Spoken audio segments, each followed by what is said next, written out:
Hi, how are you? I'm good. Karibu sana. Today we are here in CBD and we want you to tell us a little bit of what is happening right now. Well, I did receive a flyer yesterday that young men and women who have given their life to Christ would love to come and have a prayer walk.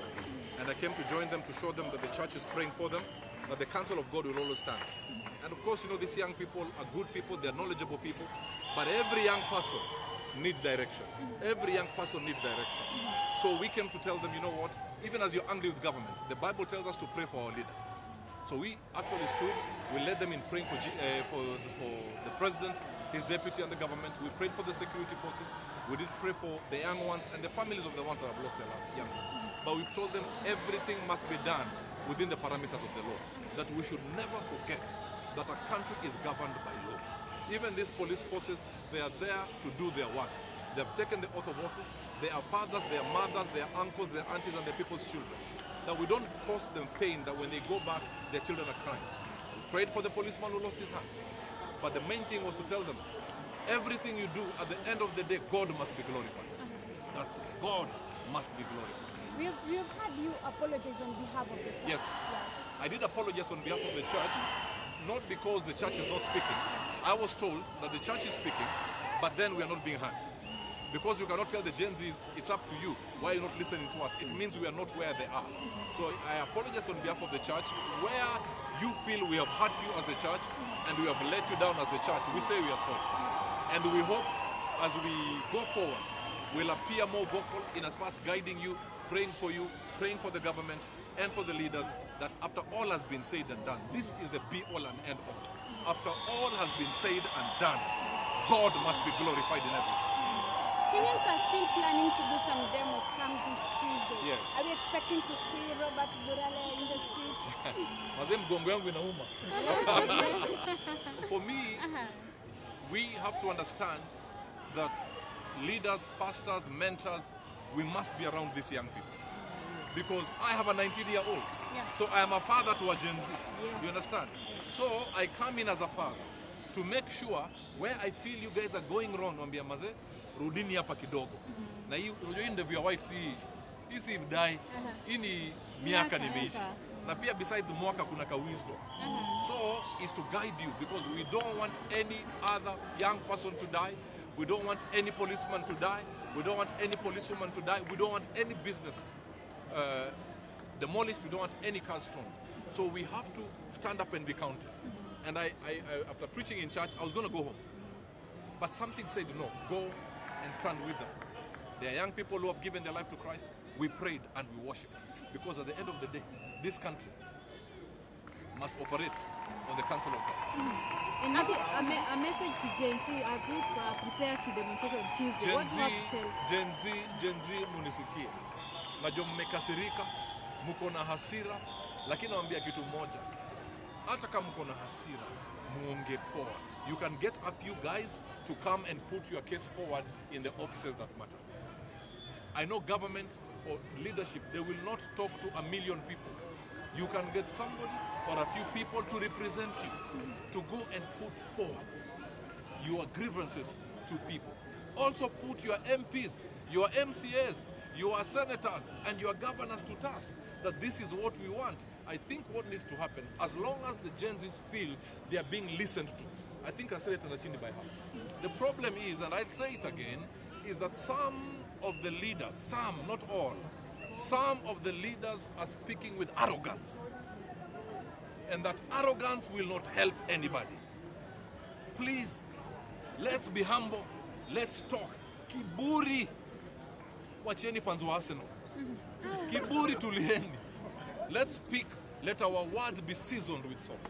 Let our words have the counsel of God. That when we speak, even the young people say it, wanasema, tumekasirika lakini huyo mse ameongea poa. And I want to take issue with the women's rep of a certain place that I saw. I don't know from which county, not Nairobi, from another county, who said Gen Zs are lazy people. They are not lazy people. Could you call her by name? I don't know her name. I can't remember her name. Baringo? I can't remember. It's a lady who said that they are lazy people.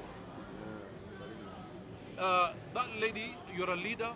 You have been given prominence. I do not want you to go around calling young people lazy, because you're calling our children lazy. And our children are not lazy. So please, let our words be seasoned with salt. Mr. Burale, Yes. we saw a president that won through the church. Yes. This guy was in charge the entire time. Yes. Why are we not seeing a delegation of church leaders going to him and saying, listen to this young man? When you talk about let's send a representation, we know what happens with that. We have seen the Azimio kind of mandamano, where a representation goes there and decides how much money he gets in his pocket and he keeps going. That is why we don't trust a representation. That is why we have lost interest. As a church, are we seeing the council of leaders of the church in this place going to state house? I mean, how long are we just going to organize prayer meetings without action? And I love your side of questioning, but I believe there are some church leaders who have access to the leaders of this country. And I want to believe they're in communication. I want to believe they're in communication. All I say, let's give them time. Maybe we are taking too long, but I do believe from the depth of my being that there are people who are communicating. I am not one of them.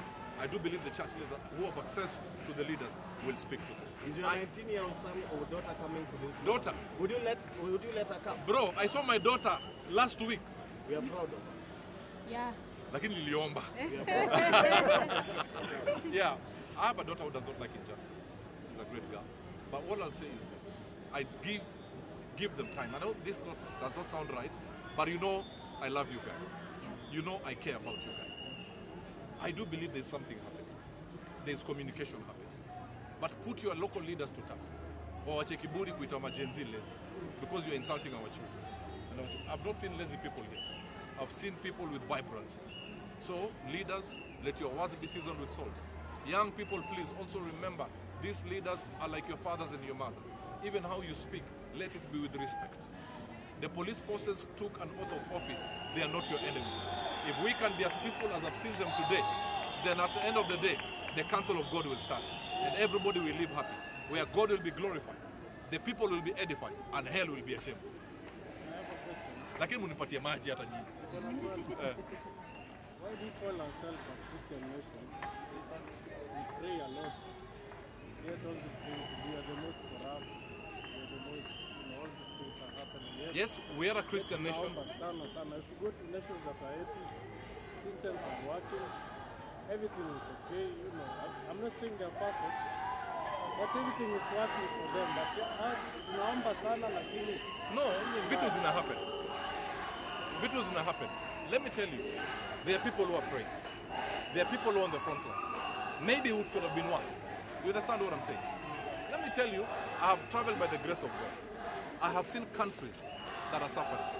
Maybe because we are used to some peace and some level of that, we take it for granted. But yes, your grievances are valid, but it's step by step. Even me as a pastor, I'm not perfect.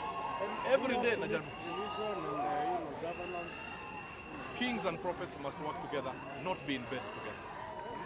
Oh, wow. Not be in bed together. But kings and prophets. Prophets, like in the book of Kings. Elijah. Because we have a problem where people are using religion to dupe us as citizens of Kenya. Yes, I believe kings and prophets must work together, but I say they must not be in bed together. Thank you. Nice for cities. Thank you guys. Lakini maza mmenitembeza tao. Okay, mmenitembeza tao bana. Nataka maji. Nataka maji. Niko kwa.